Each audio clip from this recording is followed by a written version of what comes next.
The embassy ship Horizon's Rest was the largest diplomatic vessel in the Galactic Union fleet. It hung in orbit above a neutral trade world, like a small city made of metal and glass, carrying delegates from over 40 different species. On any given day, its hallways were filled with creatures of every shape, size, and color, some with wings, some with claws, some with too many eyes, and some with none at all. It was a place of careful words, polite smiles, and very expensive food. Deck 9 was where the important things happened. The great atrium stretched across the entire floor, with a ceiling made of transparent panels that showed the stars outside. The floor was polished stone. The walls curved gently inward, lined with soft lights that changed color depending on the mood of the room. Tonight, the lights were a calm blue. Tonight was the reception. Yuna stood near one of the tall windows, holding a glass of something fizzy that an insectoid waiter had handed her. She did not know what it was. She drank it anyway. It tasted like sparkling water mixed with honey and just a little bit of soap. She decided she liked it. She was a xenobiologist. That meant she studied alien animals. The Galactic Union had invited the human contingent only 2 years ago, and Yuna was still getting used to being one of the odd ones out. Most species in the Union were tall, or armored, or ancient. Humans were none of those things. Humans were soft, short-lived, and came from a planet that most aliens considered a death trap. Earth had earthquakes, hurricanes, volcanoes, and an alarming number of large predators that humans had somehow decided to live next to on purpose. The other species found this very confusing. Across the room, Tejo stood near the main entrance with his hands behind his back. He was the security attaché for the human delegation, which meant he was supposed to watch for trouble and look serious. He was very good at both. He was tall for a human, with broad shoulders and a calm face that rarely changed expression. He watched the crowd the way a cat watches birds through a window, still, patient, and always aware. Jisoo, on the other hand, was not still at all. She moved through the crowd like a fish through water, smiling at everyone, shaking hands and claws and tentacles with equal enthusiasm. She was the diplomatic aide, and she had a gift for making people comfortable.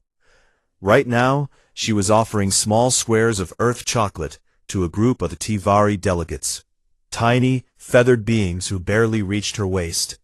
They sniffed the chocolate carefully, tasted it, and then made sounds of such pure delight that several nearby delegates turned to look. Jisoo grinned. Chocolate was humanity's secret weapon in diplomacy, and she knew it. The reception was for the signing of a new trade agreement between 3 galactic factions. It had taken 2 years to negotiate. Everyone in the room was important, nervous, or both. Ambassador Drellith, a tall insectoid Velari with shimmering green carapace and delicate antennae, stood at the center of the room making polite conversation with a group of Borak trade officials. The Borak were large, gray-skinned beings, with 6 limbs and deep, rumbling voices. Their liaison, a broad-shouldered male named Gorin, stood slightly apart from the group, his forearms crossed over his chest. He looked bored. He also looked like he could lift a small vehicle without trying. Healer Pilu, a Tivari medic with soft white feathers and large golden eyes, moved quietly along the edge of the room, checking on the comfort of the delegates. She was gentle and kind, and had a habit of tilting her head when she listened, like a small bird hearing a distant song. Everything was going well. The lights were calm. The music was soft. The food was strange, but acceptable. For a few peaceful minutes, the galaxy was getting along. Then the alarm went off. It was not a loud alarm. The Galactic Union preferred subtlety. A soft chime sounded through the atrium, followed by a gentle voice from the ship's communication system. It said, in the calm tone that all emergency systems use, that there had been a containment breach on Deck 8, the biodiversity wing. A specimen had escaped from the xenofauna holding area. Most of the delegates barely reacted. Containment breaches happened sometimes. The ship had protocols. Security drones would handle it. There was nothing to worry about. Yuna looked up at the ceiling. She had a feeling. She could not explain it. Something in the back of her mind, some old human instinct that had kept her ancestors alive on the plains of Africa 100,000 years ago, told her to pay attention. He straightened up and touched the communicator on his wrist. Then the ceiling broke open. Not all of it, just one panel, a ventilation cover near the center of the atrium. It crashed downward with a sharp metallic bang, hit the edge of a banquet table, and spun across the polished floor. Plates shattered. Glasses fell. Avelari diplomats screamed, a high clicking sound like breaking ice. And something dropped out of the hole. It landed on the banquet table in a crouch, scattering food and decorations in every direction. For one heartbeat, nobody moved, nobody breathed. Every eye in the room locked onto the creature. It was about the size of a large earth dog, maybe a German shepherd. But it was not a dog. It had 6 legs, each ending in curved claws, that scraped against the metal tabletop. Its body was covered in armored plating, black and deep crimson, that shifted and clicked as it moved. Its head was low and broad, with a mouth full of thin, sharp teeth that caught the light like wet needles, and its eyes, 2 large, glowing amber eyes, burned in the dim blue light of the atrium like small fires. It was a Varkal cub, a juvenile, a baby. But the word baby did not cross the mind of any alien in that room. The Varkal species was classified as a Tier 9 apex predator. That was the second highest danger rating in the Galactic Union system. Adult Varkal hunted in packs across the volcanic plains of Sithara 7, and they were responsible for the extinction of at least 2 intelligent species in the ancient past. Nearly every spacefaring civilization in the galaxy had an evolutionary ancestor that had been prey to something like a Varkal. The fear was old. The fear was deep. It was written in their genes. The cub opened its mouth and let out a sound, a low, vibrating growl that did not just reach the ears. It reached the chest. It reached the stomach. It was the kind of sound that made bones want to run before the brain could think. Yuna felt her heart beat faster. She set down her glass. Teho's hand moved to his side, steady and slow. Jisoo stopped smiling. And the room, the entire, carefully arranged, diplomatically balanced room, fell apart. The distance between Yuna and the Varkal cub was maybe 15 meters. It was not a long walk. Under normal conditions, she could have crossed it in 10 seconds. But these were not normal conditions, and every step she took felt like it lasted a year. The room had gone almost quiet. The screaming had stopped, not because the fear had ended, but because the fear had changed shape. The aliens were no longer afraid of the cub. They were afraid of what they were watching. A human, a small, soft, unarmored human, was walking toward a Tier 9 apex predator with nothing in her hands, and nothing between her and those teeth, except open air. Ambassador Drellith pressed himself harder against the pillar. His mandibles opened and closed without sound. Every part of his training, every year of diplomatic experience, told him to do something, give an order, call for backup, stop this madness. But his body would not move. He could only watch. Gorin reached for Yuna's arm as she passed him. His massive gray hand came within centimeters of her shoulder. Then he stopped. He did not know why he stopped. Later, when he thought about it in the quiet of his quarters, he would decide that it was because of her face. She did not look afraid. She did not look brave either. She looked like someone walking towards something that needed her, and nothing else in the galaxy mattered. His hand fell back to his side. Healer Pilu had regained consciousness. She lay on the floor, her golden eyes half open, her white feathers pressed flat against her body. She saw Yuna walking. She tried to speak, tried to call out a warning, but her throat was too dry and her voice too small. All she could manage was a whisper, and the whisper was a prayer, an old Tivari prayer for the dead, because she was certain she was about to watch someone die. The security drones hovered in their diamond formation, weapons still charged, red lights still painting the cub's body. Teho stood beneath them with his hand raised, his eyes moving between the drones and Yuna. He trusted her. He did not fully understand what she was about to do, but he trusted her in the way that soldiers trust each other, completely and without needing a reason. Jisoo watched from behind Goran's massive frame, her communicator still in her hand. The species file was open on the screen. She had found the section on juvenile behavior.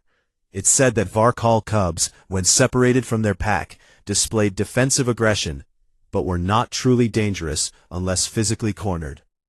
It said that they responded to calm, low-frequency vocal tones. It said that physical contact, once trust was established, triggered a powerful bonding instinct. Jisoo looked up from the screen, looked at Yuna, and understood. Yuna reached the halfway point, 10 meters from the cub. She could hear its breathing now, fast, ragged, scared. The growl had not stopped, but it had changed. It was quieter, less like a threat, and more like a question. The cub's amber eyes tracked her every movement with an intensity that would have made most beings in the galaxy lose control of their legs. Yuna stopped walking. She lowered herself slowly. She bent her knees first, then brought herself down into a crouch, keeping her movements smooth and steady.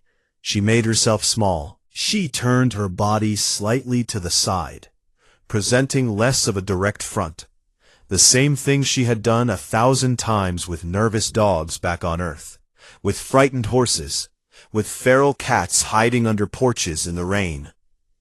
She did not look directly into the cub's eyes. Direct eye contact was a challenge in almost every predator species she had ever studied. Instead, she looked at a point just below its chin, keeping the cub in her peripheral vision.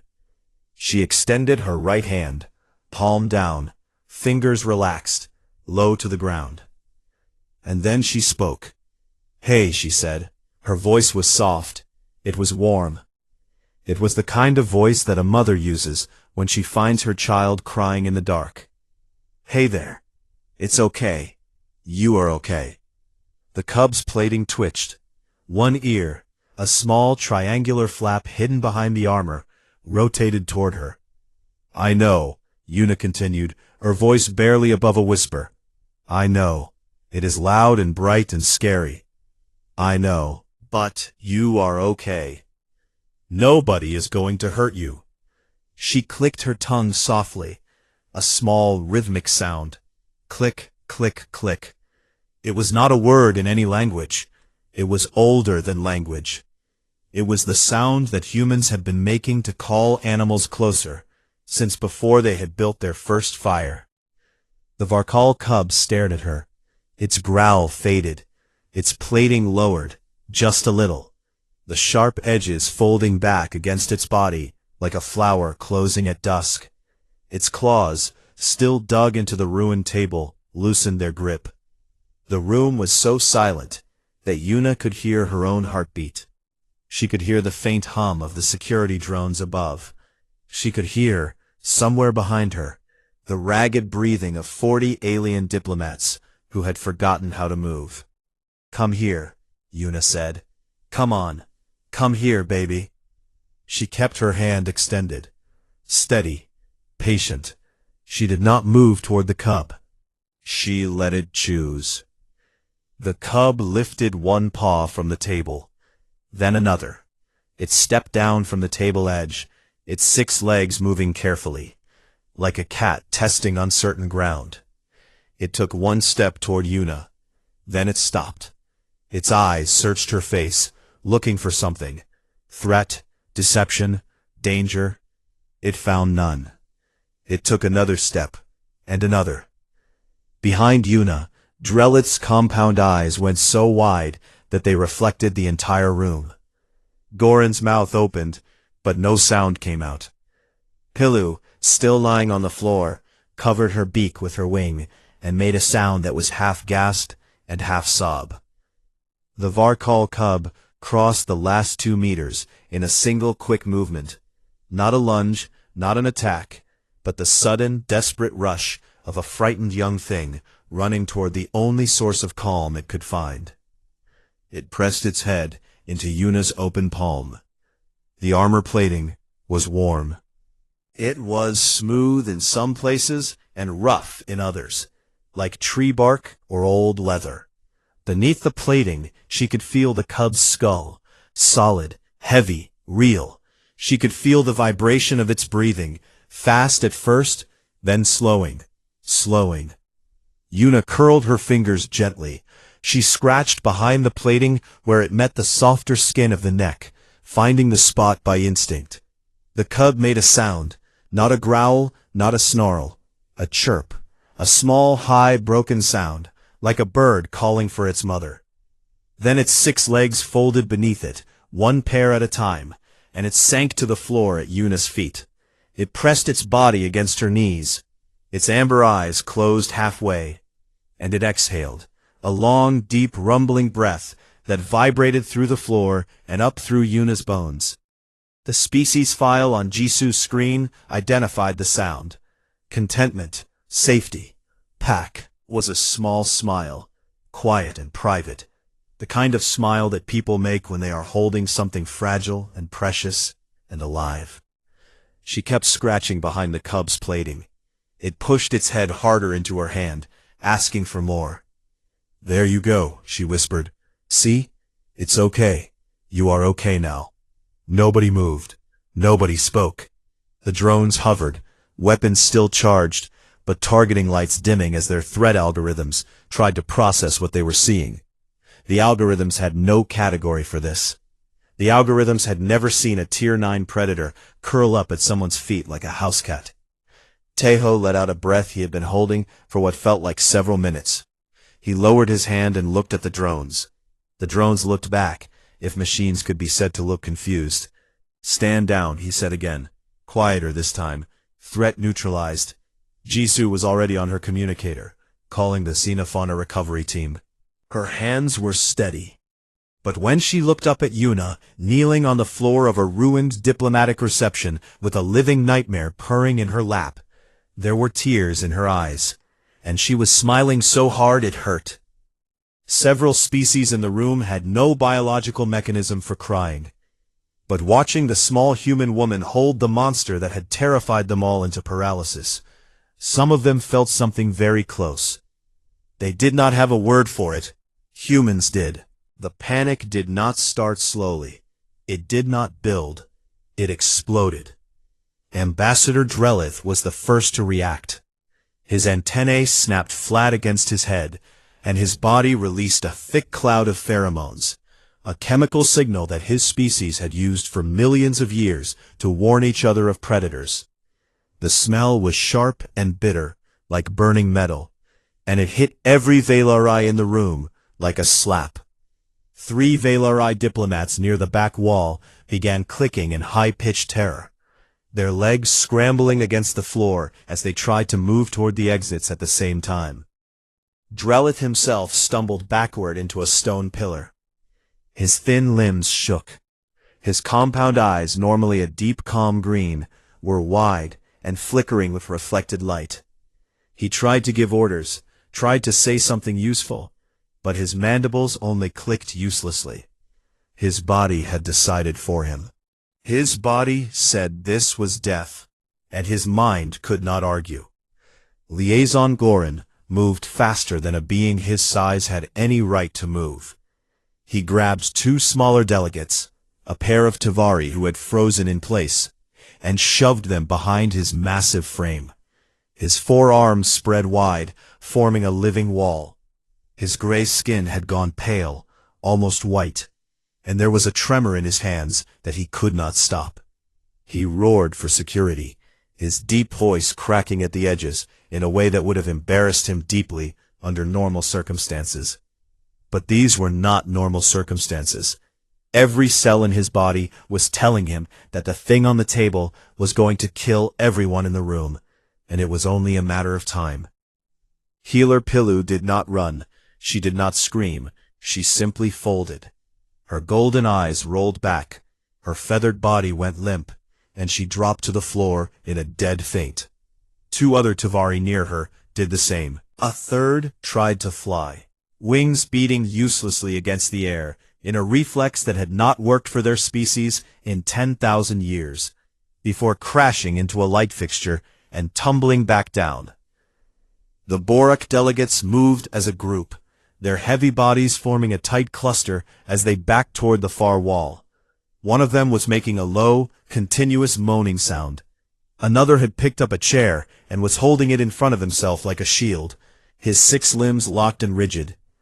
Everywhere Yuna looked, she saw the same thing. Fear. Ancient, bone-deep, unthinking fear. These were not stupid beings. These were diplomats, scientists, leaders. They had traveled between stars. They had built civilizations that spanned entire solar systems, and none of it mattered.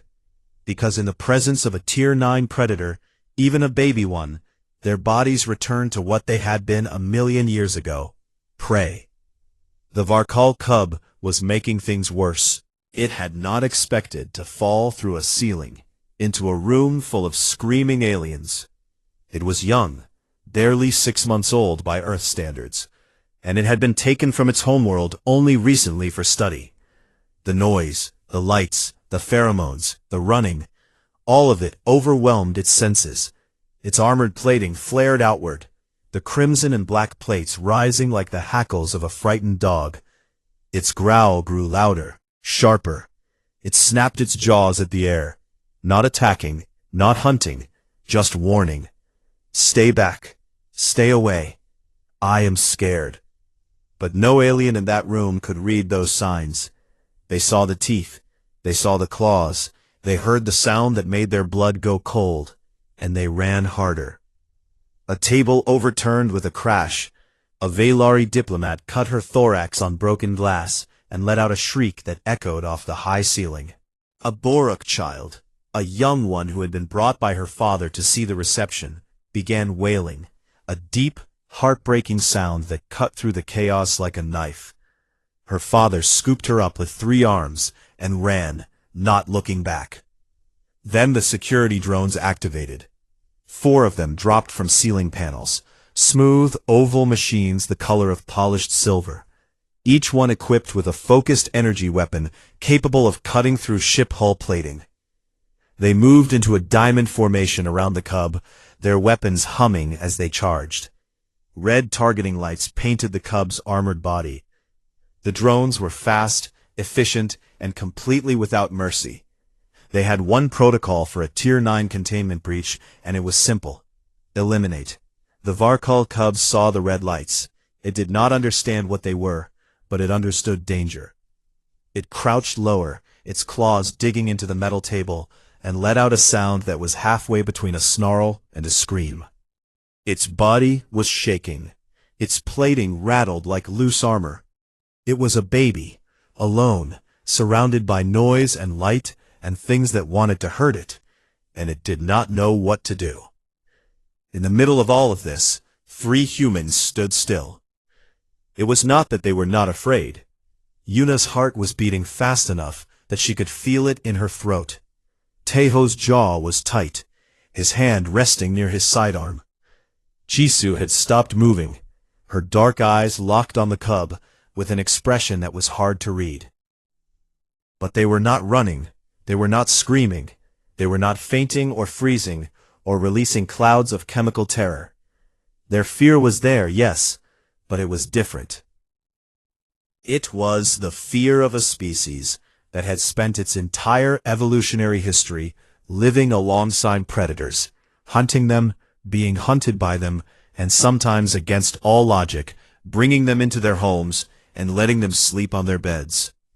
Humans had looked into the eyes of wolves and seen friends. Humans had watched lions from 50 meters away and felt wonder. Humans had picked up baby animals of every kind, sharp teeth, claws, venom, and all, and said with complete sincerity, "Look how cute." The Varkal cub was terrifying, but it was also small, and alone, and scared. And Yuna could see that. She could see it as clearly as she could see the broken glass on the floor and the red targeting lights on its shaking body. Tejo moved first. He stepped forward, not toward the cub, but toward the nearest security drone. He raised one hand, palm out, and spoke in a firm, level voice that carried across the room despite the chaos. All drones, stand down.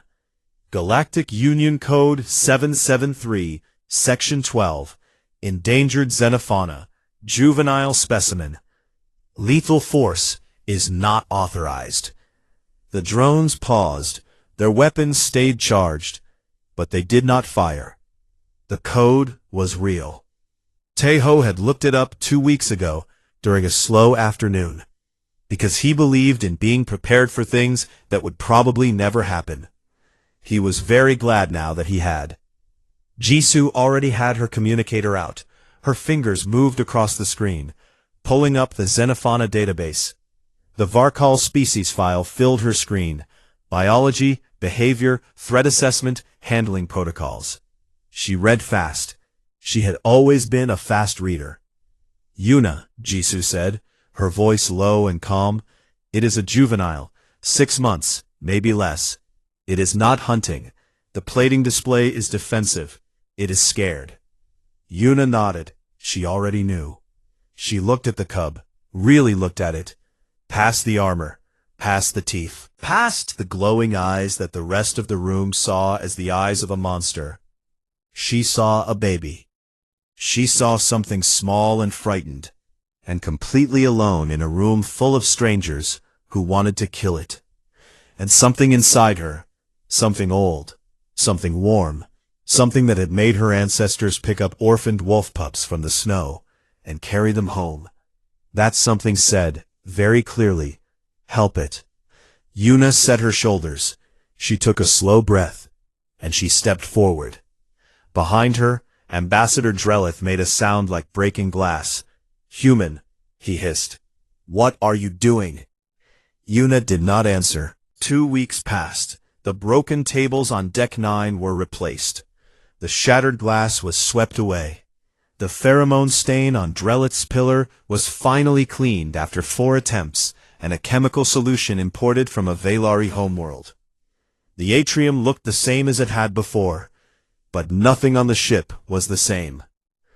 The trade agreement that had stalled for months was signed in 3 days.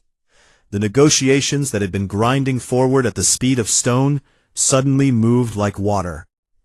Delegates who had refused to compromise found themselves agreeing. Factions that had been circling each other with suspicion sat down together and talked.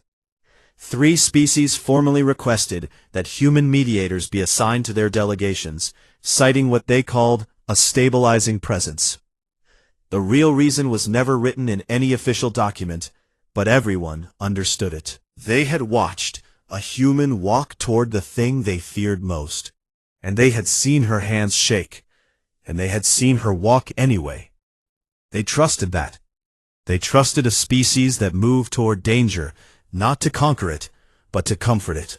If a human could calm a Varkal, perhaps a human could calm a room. Yuna was offered a permanent advisory role on the Galactic Union Xenofauna Ethics Board. It was a new position, created specifically because of the incident, and it came with a small office, a research budget, and access to the biodiversity archives of over 200 member worlds. Yuna accepted immediately, but she had one condition. The cub, she said to the board director, a very old Velari with faded green carapace and tired eyes. It cannot stay in a holding cell. It is a living creature, not a specimen. I want it moved to a proper sanctuary. Open space, proper climate, enrichment, a real home. Varkal were dangerous, even as juveniles. The insurance costs alone would be staggering, and the political complications of housing a Tier 9 predator in a Union-funded facility were not small. Yuna did not blink. She sat in her chair with her hands folded in her lap and looked at the director with the patient, steady expression of someone who had already decided the outcome and was simply waiting for the universe to catch up. The director approved the transfer within the hour. Jisoo, because she was Jisoo, had already named the cub. She called it Bomi, which meant pretty in Korean. Yuna had told her that naming a Tier 9 apex predator pretty was perhaps not the most accurate description. Jisoo had replied that all babies were pretty, and that was the end of the discussion. The name stuck. Within a week, half the ship was using it. A Tavari delegate was overheard asking what Bomi meant, and when told, she ruffled her feathers and said very seriously, "It is a good name. The creature has nice eyes." Taeho, meanwhile, had begun something unexpected. 3 days after the incident, Goran had come to him again, this time with a formal request. He wanted to learn. Not fighting. The Boruk knew how to fight. He wanted to learn what Taeho had called the other thing. The thing where you did not fight and did not run. The thing where you stayed still and let the danger come to you and met it with calm instead of force.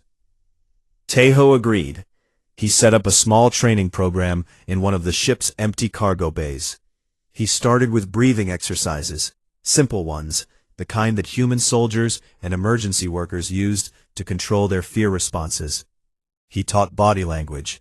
He taught voice control. He taught the principle that humans had figured out a very long time ago, that most dangerous creatures in the universe were more afraid of you and you were of them, and that the fastest way to make a situation worse was to act like it was already bad.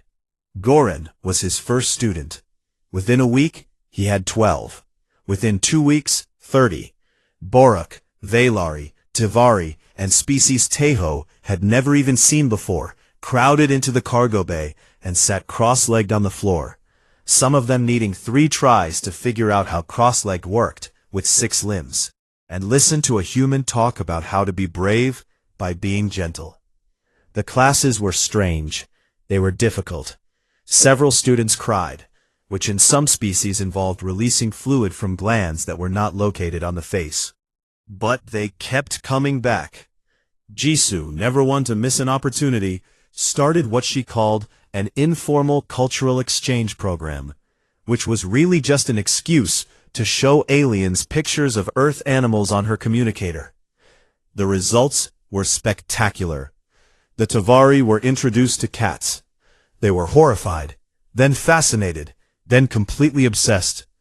Within days, a group of Tavari delegates had formed what could only be described as a cat appreciation society, and they met twice a week to look at cat videos that Jisoo downloaded from Earth's network archives.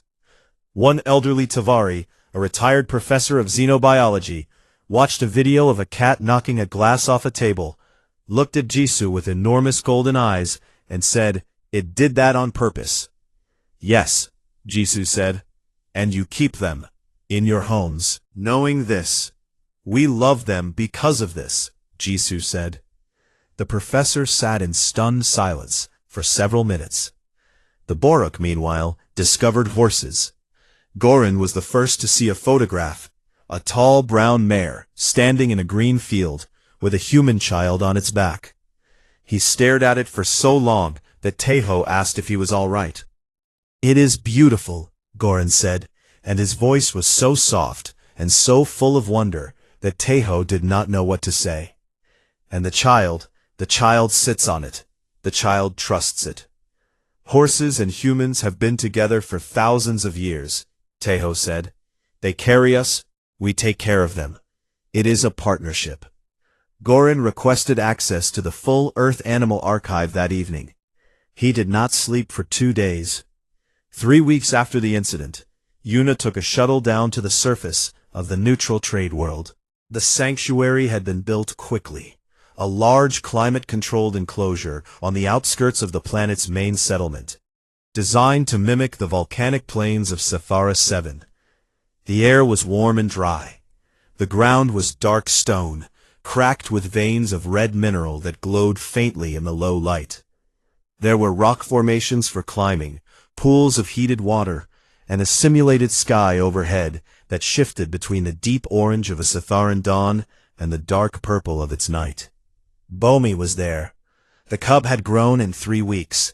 Not much, maybe a few centimeters taller, a little broader across the shoulders, but enough that Yuna noticed. Its plating had darkened, the crimson streaks becoming richer, deeper. Its amber eyes were clearer. It looked healthy. It looked content. The sanctuary keeper was a Velari scientist named Tella, a young female with pale blue carapace and careful hands. She stood next to Yuna at the observation window, watching the cub explore a new rock formation with the clumsy enthusiasm of a puppy discovering a garden. "It has been eating well," Tella said, "sleeping regularly. No signs of stress or aggression. It is doing very well." Then Bomi turned its head and saw Yuna through the glass. The change was instant. The cub went still. Its amber eyes locked onto her face. Its plating rose slightly, not in threat, but in excitement, the way a dog's ears perk up when it hears a familiar voice. It took a step toward the glass, then another. Then it broke into a run, all 6 legs moving in a scrambling, uncoordinated gallop that was so far from the terrifying predator of Deck 9 that it almost made Yuna laugh. Bomi reached the glass and pressed against it. Its nose, a flat armored thing at the front of its broad skull, touched the panel with a soft thud. It chirped. That same small, high, broken sound. The sound it had made when Yuna had first touched it. The sound that meant safe. The sound that meant found. Tella stared. Her antennae rose to their full height. "It remembers you," she said. There was something in her voice, not fear, not confusion, but the beginning of understanding. 3 weeks, and it remembers you. Yuna placed her hand on the glass. On the other side, Bomi pressed its face against the same spot, its amber eyes half closed, its breath fogging the panel in slow, warm clouds. "Of course it does," Yuna said quietly. "I was kind to it." Tella was silent for a long time. She looked at Yuna's hand on the glass, and the cub pressed against the other side. And something shifted behind her compound eyes, some old assumption breaking apart and being replaced by something new. Then, very carefully, she reached over to the control panel beside the window and opened the enclosure door. Warm air from the enclosure spilled into the corridor, carrying the mineral scent of simulated volcanic stone. Bomi's head turned toward the opening. It looked at the door. It looked at Yuna. It looked at the door again. Then it bounded through, 6 legs, clumsy and eager, claws clicking on the corridor floor, armored plating rattling with every stride, a Tier 9 apex predator, the evolutionary nightmare of 100 species, running toward a human woman with all the grace and dignity of a puppy that had just heard the treat bag open. Bomi reached Yuna and did not slow down. It hit her legs at full speed, nearly knocking her over, and then it curled around her, its long body wrapping around her knees, its head pushing into her hands, its tail thumping the floor so hard that the vibrations traveled up through the walls. It was purring, not the small, uncertain purr of a frightened cub. A full, deep, rumbling purr that came from somewhere in its armored chest and filled the corridor like the sound of a distant engine made of thunder.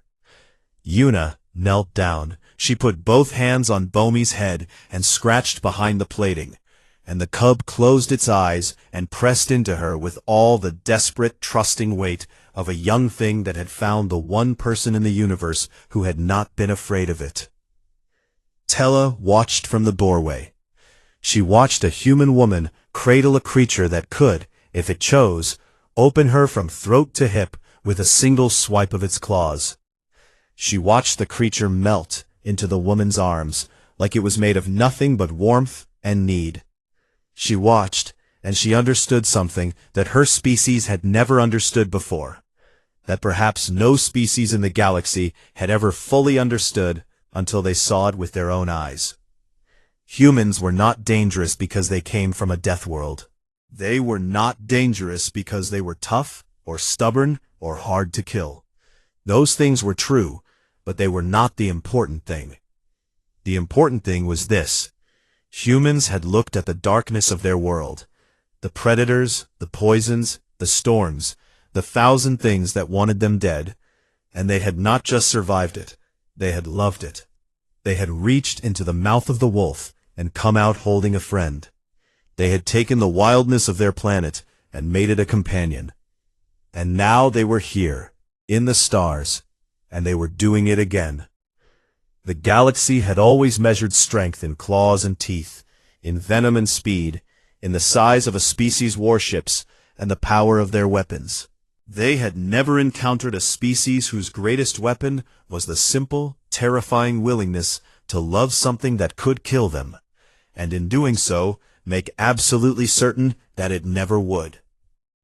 Yuna held Bomi close and felt the cub's armored body rumble against her chest. Outside the sanctuary windows, the stars turned slowly in the dark. The same stars that had watched 100 civilizations rise and fall, and never once seen anything quite like this. A small, soft creature from a deadly world, kneeling on a cold floor, holding a monster gently, and whispering, "You are okay. I am here. You are okay." The Xenofauna recovery team arrived 11 minutes after Jisoo made the call. They came through the main doors of Deck 9 in full containment gear. Heavy suits, energy shields, sedation rifles held at the ready. There were 6 of them, all Borok, chosen for the job because their species was large enough to physically restrain most escaped specimens. They moved in formation, quick and professional, their deep voices muttering commands to each other through helmet communicators. Then they stopped. The team leader, a broad female Borok with scars on 3 of her forearms, stood in the doorway and stared. Her rifle lowered slowly, almost on its own. Behind her visor, her eyes went wide. The Varkal cub was lying on its side next to Yuna, all 6 legs stretched out, its armored plating flat and relaxed against its body. Yuna was sitting cross-legged on the floor beside it, one hand resting on the cub's neck, scratching gently. Its tail, a thick segmented thing covered in the same black and crimson plating, thumped against the floor in a slow rhythm. It looked, in every possible way, like a very large and very strange pet enjoying a belly rub. The team leader looked at Yuna. She looked at the cub. She looked at Yuna again. "How?" she said. Yuna shrugged. "It was scared. I just let it know it was safe." The transfer took another 20 minutes. The recovery team brought a containment carrier, a reinforced box with a padded interior, designed to transport dangerous specimens without harm. Yuna helped guide the cub inside, speaking softly to it the entire time. The cub went willingly, following her hand, following her voice. But when the carrier door closed, and Yuna's hand was no longer touching it, the cub let out a whine, a thin, high sound that did not belong to a Tier 9 predator. It pressed its face against the carrier's viewing panel, its amber eyes searching for her. Yuna put her hand on the panel. "I will see you again," she said quietly. "I promise." The cub settled. The recovery team carried it away, and the atrium of Deck 9 was left in ruins. Broken tables, shattered glass, overturned chairs, a pheromone stain on the pillar where Drellith had been standing that would take 3 cleaning cycles to remove. The trade agreement documents, which had been displayed on a ceremonial table near the center of the room, were scattered across the floor, some of them torn, some of them stained with alien food. But no one had been seriously hurt. A few cuts, a few bruises, one mild case of pheromone-induced headache among the Velari staff. Nothing more. The cub had not attacked anyone. It had been afraid, and it had acted afraid. And that was all. The diplomatic aftermath, however, was enormous. Ambassador Drellith found Yuna 30 minutes later in a side corridor, sitting on a bench while a medical drone checked her vitals. He approached slowly, as if she were the dangerous specimen and not the cub she had just tamed. His antennae were still flat against his head. His compound eyes had not returned to their normal color. "Human," he said. His voice was formal, careful, and just slightly cracked. "I need to understand what happened." Yuna looked up at him. "What part?" "All of it. Any of it." He paused. His mandibles clicked once, a nervous habit. "You walked toward it. You walked toward a Varkal, a Tier 9, and you were not wearing armor, and you did not have a weapon, and you spoke to it like it was a scared puppy," Yuna said. Drellith blinked. "What is a puppy?" Jisoo appeared at Yuna's side as if she had been waiting for this exact moment. She held up her communicator. On the screen was a photograph of a golden retriever, a big fluffy one with its tongue out and its tail blurred with motion. It was sitting in a sunlit garden, looking at the camera with an expression of pure, stupid happiness. Drellith stared at the photograph for a very long time. "This creature," he said slowly, "it has teeth." "Yes," Jisoo said. "And claws." "Yes. And it lives in your homes." "On our beds usually," Jisoo said cheerfully. Drellith looked at the photograph for another long moment. Then he looked at Yuna.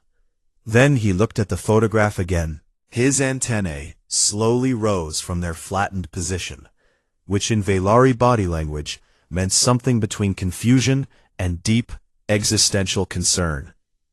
"You are a very strange species," he said, and walked away. Goran found Taeho in the security office an hour later. The big Borok stood in the doorway, filling it almost completely, his forearms hanging at his sides. He said nothing for a while. Taeho, who was comfortable with silence, let him take his time. "I froze," Goran said finally. His voice was low, almost a whisper, which was unusual for a species that communicated primarily through volume. "I am a liaison. I have been trained for crisis situations. My people consider themselves warriors, and I froze."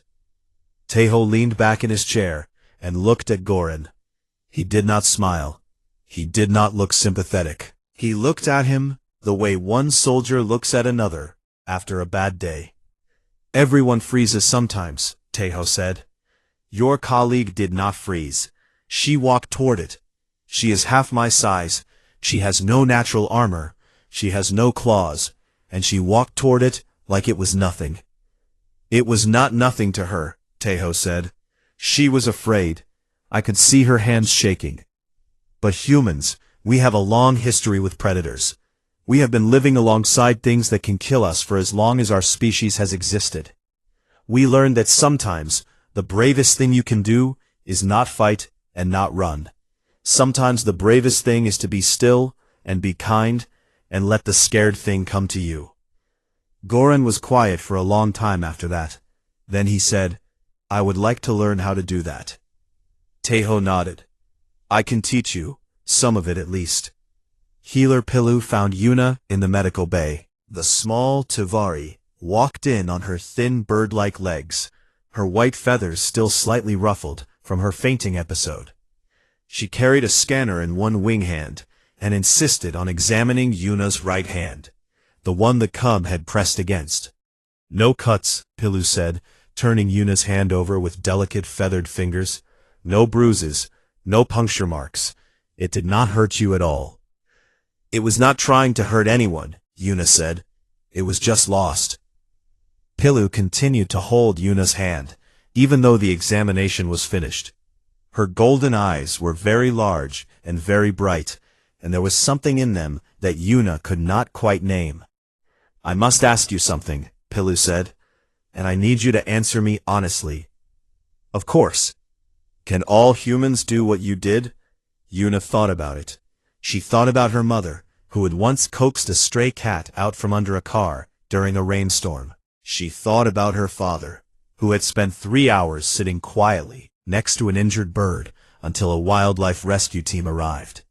She thought about Jisoo, who made friends with everything that moved, and Taeho, who had once carried a spider out of a bathroom rather than kill it because he said it was not bothering anyone. "Most of us," Yuna said. "Yes, Most of us who grew up around animals, we see something scared, and we want to help it. It is hard to explain. Pilu's feathers ruffled. She released Yuna's hand gently, and took a small step back. Her head tilted in that way she had, like a bird listening to something far away. "You are not the species we thought you were," she said softly. Within hours, the security footage had spread across the ship. Within a day, it had reached Union communication channels. Within a week, it had been viewed across 3 galactic sectors. The clip was simple. A small human woman, crouching before a Tier 9 predator, hand extended, voice soft, and the creature pressing into her palm like it had found its mother. Commentators did not know what to say. Military analysts called it reckless. Behavioral scientists called it extraordinary. Poets, in species that had poets, called it something that did not translate well into human language, but meant something close to the moment when the universe showed you something you did not know was possible. Humans became the most discussed species in the Galactic Union, not because of their wars, not because of their endurance, or their death world, or their unsettling habit of bonding with everything, but because one woman had knelt on a broken floor, held out her hand to a monster, and said, "Come here, baby," and the monster had come.